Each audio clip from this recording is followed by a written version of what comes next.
আমরা আবার আজকে ক্লাসরুমে এসে উপস্থিত হয়েছি। আজকে জানবো জ-সূত্রী জিনিসটা কি, জেনে নেব। জ-সূত্রী জিনিসটা কি জানবো। এই জ-সূত্রী জানার আগে একটা উদাহরণ থেকে আমরা কিন্তু সংজ্ঞায় যাওয়ার চেষ্টা করব।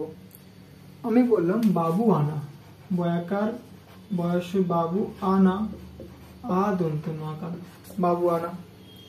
বাবু আনা থেকে লিখলাম কি বাবু আনা। বানটা দেখো বয়াকার বয়স বাবু আনা অন্তত জয়াকার দন্তন আকার বাবু আনা। দেখো এই বাবু আনা শব্দটাকে যদি বর্ণ বিশ্লেষণ করি তাহলে কি পাবো? ব যুক্ত আ বাবু, ব যুক্ত হর্ষ বাবু আনা, আ যুক্ত হলো দন্তন্য যুক্ত আ। আর এখানে কি পাচ্ছি? বাবু আনা, ব যুক্ত আ বাবু, ব যুক্ত হর্ষ অন্তঃজ যুক্ত আ যুক্ত দন্তন্য যুক্ত আ।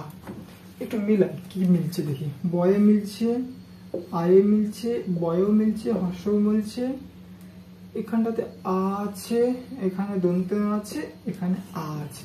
তাহলে ব্যাপারটা কি দাঁড়ালো জ-সূত্রের ক্ষেত্রে?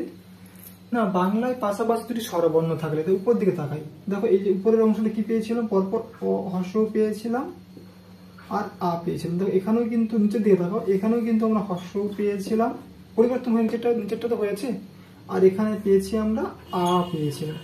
তো পাশাপাশি দুটো কিন্তু স্বরবর্ণই ছিল, এখানেও ছিল তো। তাহলে বাংলায় পাশাপাশি দুটো স্বরবর্ণ থাকলে ইহাদের মধ্যে ব্যঞ্জন বর্ণের অভাব বশত, ধর মাঝখানে একটা ব্যঞ্জন বর্ণের অভাব ছিল, সেই ব্যঞ্জন বর্ণের অভাব বশত শূন্যস্থান ছিল নিশ্চয়ই এটা।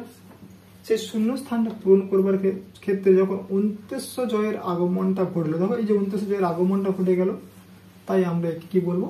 না, জ-সূত্রী বলবো।